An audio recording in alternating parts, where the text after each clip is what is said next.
राजा रघुवंशी की मां है वो हैं, राज कुशवाहा की मां भी हमारे साथ हैं। अगर आप एक दूसरे से कुछ पूछना चाहें। मेरे बेटे ने किसी का क्या बिगाड़ा था? उसने तो जैसा बोला हमने वैसे शादी करने को तैयार ने, सब चीज को तैयार। राज के मन में वो था, सोनम के मन में राज से प्यार था, तो वो सोनम को करना था। अब देखो राज तो है ना नौकर है, सोनम बॉस है, तो जो जैसा नचा रहा राज को वैसे वो नच रहा था, तो राज को बोलना चाहिए ना कि मम्मी देखो राजा की शादी सोनम से हो गई है और अब सोनम मेरे पीछे ऐसा पड़ रही है, तो वो राज को तुमको बताना था ना।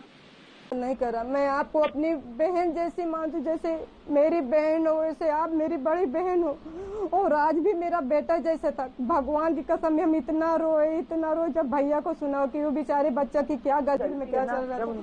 तो राज की आप बोल रहे ना, राज की उसके मेरे से उसको कभी आज तक बोला ही नहीं। हम भी उसका फोन उठाते थे, कभी उसकी कोई ऐसी बात नहीं हुई कि कभी उसकी कोई बात हुई कि वो और सोनम तो कितनी बड़ी उससे, वो कितना छोटा। और बहन में मेरे आदमी भी नहीं, मैं किराए से रहती हूँ। लड़की एक पैसे के लिए ऐसा कुछ करती है तो मेरे पास इतना पैसा भी नहीं कि मेरा राज कुछ दे कर सकता था, कुछ जान सकता। अगर आपको भरोसा नहीं, कोई दूर नहीं बहन, आप मेरे से घर आके बात कर सकते हो। मैं आपके घर भी बुलाओ तो आ सकती हूँ।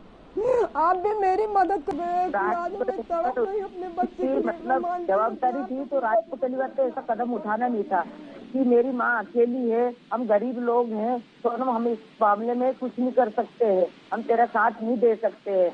तो राज को ये बात पहले समझना था कि मेरा परिवार है, तो राज ने ऐसा गलत कदम क्यों उठाया पहले तो।